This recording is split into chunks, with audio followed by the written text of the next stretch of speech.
इससे पहले की वीडियोस में हम फिजिकल एंड मोटर डेवलपमेंट के बारे में जान चुके हैं, समझ चुके हैं।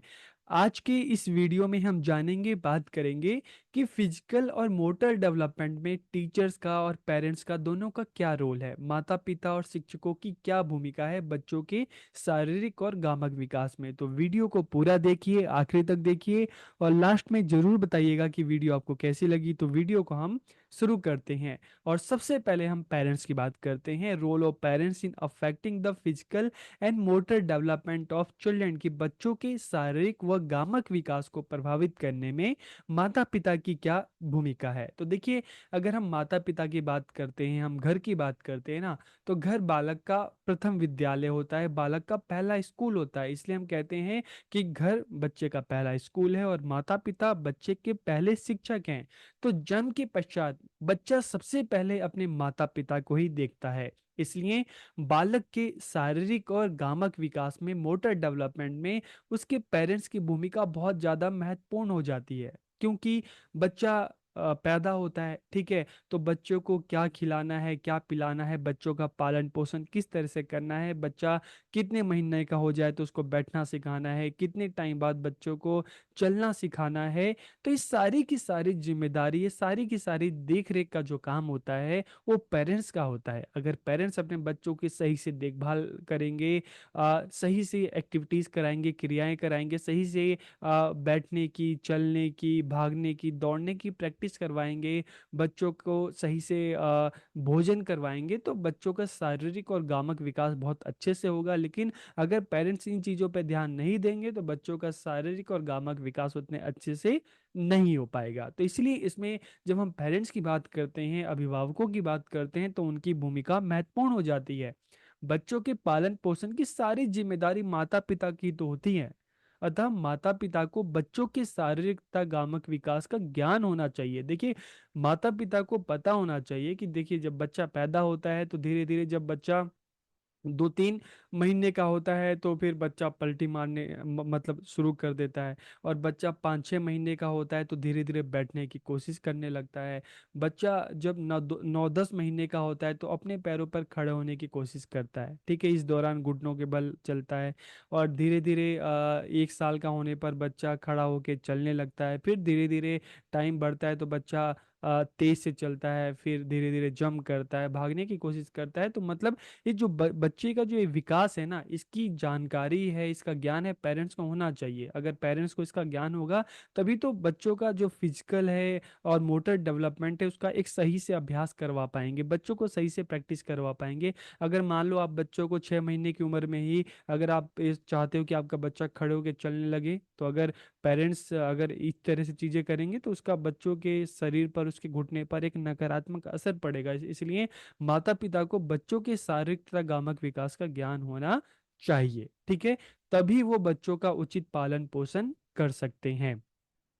गामा के विकास या मोटर डेवलपमेंट की प्रक्रिया के ज्ञान द्वारा ही पेरेंट्स को ये ज्ञात होता है, उनको ये पता चलता है कि बालक विभिन्न आयु की अवस्था में से गुजरता हुआ किस प्रकार आगे बढ़ता है, किस समय है जो बच्चा बैठना सीखता है, किस उम्र में बच्चा घुटने के बल चलता है, किस अवस्था में बच्चा खड़ा होना सीखता है, किस अवस्था में बच्चा खड़े होकर चलना सीखता है, कब बच्चा जंप करना सीखता है, भागना सीखता है, दौड़ना सीखता है।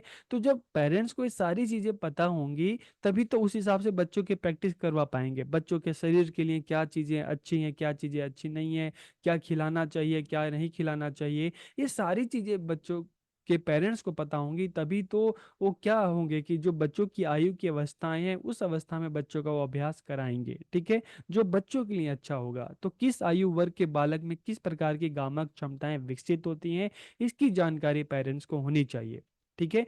किस अवस्था में बालक से किस प्रकार की गामक क्रियाओं की अपेक्षा की जाती है, कब बच्चा घुटनों के बल चलेगा, कब बच्चा बैठेगा, कब बच्चा खड़ा होगा, कब बच्चा जंप करेगा, कब बच्चा भागेगा। तो ये सारी चीजें पता होनी चाहिए, उसी के हिसाब से बच्चों का अभ्यास कराया जा सकता है। तो इसलिए प्राथमिक तौर पर देखें तो ये सारी की सारी रिस्पॉन्सिबिलिटी, ये सारी की सारी जिम्मेदारी पेरेंट्स की है। अगर पेरेंट्स इन चीजों का सही से ध्यान रखेंगे तो बच्चा शारीरिक रूप से अच्छा होगा, ठीक है। जो उसकी उम्र आएगी, ठीक है, टाइम के हिसाब से बच्चा बैठना सीखेगा, घुटने के बल चलना सीखेगा, खड़ा होना सीखेगा, चलना सीखेगा, भागना सीखेगा, दौड़ना सीखेगा। लेकिन अगर पेरेंट्स सही से अभ्यास नहीं करवा पाएंगे तो बच्चा शारीरिक रूप से जो उसका विकास होना चाहिए उतने अच्छे से विकास नहीं हो पाएगा। 5 महीने के बालक से खड़ा होने, चलने या दौड़ने इत्यादि की आशा नहीं की जा सकती। अगर ऐसे प्रयत्न किए जाएं तो यह बालक के लिए काफी हानिकारक सिद्ध हो सकते हैं। ठीक है। तो इसलिए कब बच्चों से किन क्रियाओं में आत्मनिर्भरता की आशा की जा सकती है, उस समय का इंतजार करना चाहिए। अगर हमें पता है कि बच्चा 10 महीने 11 महीने में खड़ा होने लगता है और उसके बाद बच्चा फिर चलने की कोशिश करता है, तो इतना वेट करना चाहिए। जब टाइम आएगा तो उस हिसाब से बच्चों को अभ्यास कराना चाहिए। ठीक है। इसके अलावा इन बातों के ज्ञान द्वारा ही माता पिता बच्चों के उचित आहार प्रदान मतलब आहार खाना पीना प्रदान करके और उचित अभ्यास करवा कर बच्चों के शारीरिक और गामक विकास को बेहतर बना सकते हैं। तो इसलिए हम बात कर रहे हैं कि जो पेरेंट्स हैं ना, वो भी बच्चों के शारीरिक और गामक विकास, चाहे हम मोटर और फिजिकल डेवलपमेंट की बात करें, उसको प्रभावित करते हैं।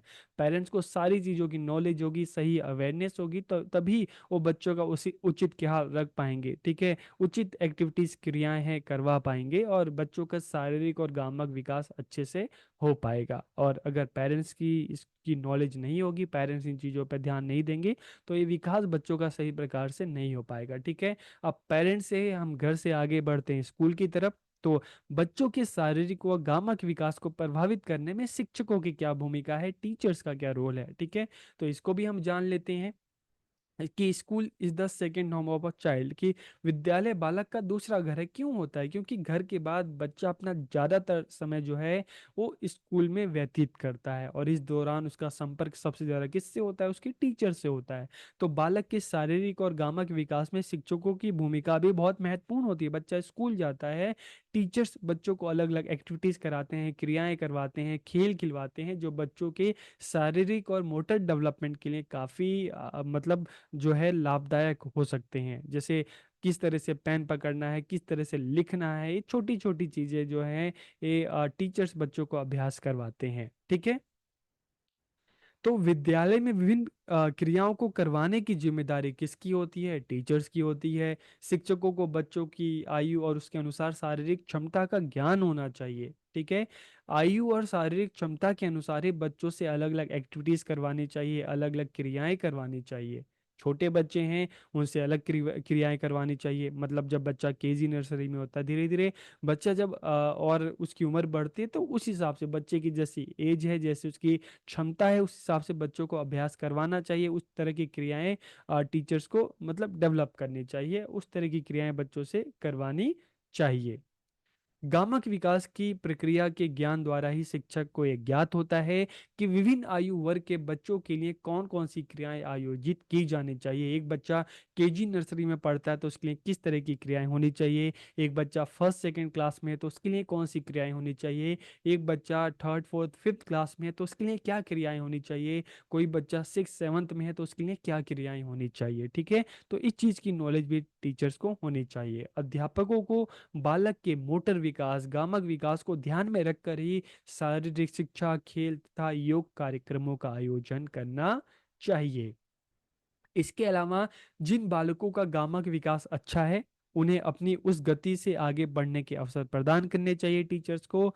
और खेल, नृत्य, तैराकी आदि क्षेत्रों में बच्चों की सहायता उनकी गामक योग्यता के आधार पर ही की जानी चाहिए। ठीक है। तो टीचर्स को इन चीज़ों का ध्यान रखना चाहिए। टीचर्स इन चीज़ों का ध्यान रखेंगे तभी बच्चों का फिजिकल और मोटर डेवलपमेंट अच्छे से हो सकता है। जिन बालकों का मोटर डेवलपमेंट, गामक विकास अच्छा नहीं है, तो उनके समायोजन और विकास हेतु भी टीचर को क्या करना चाहिए? उचित उपाय करने चाहिए। तो इन क्रियाओं के आयोजन से सभी प्रकार के अन्य लाभ, जैसे बच्चों का शारीरिक विकास, मानसिक विकास, सामाजिक विकास तथा नैतिक विकास समुचित रूप से हो सकता है। ठीक है।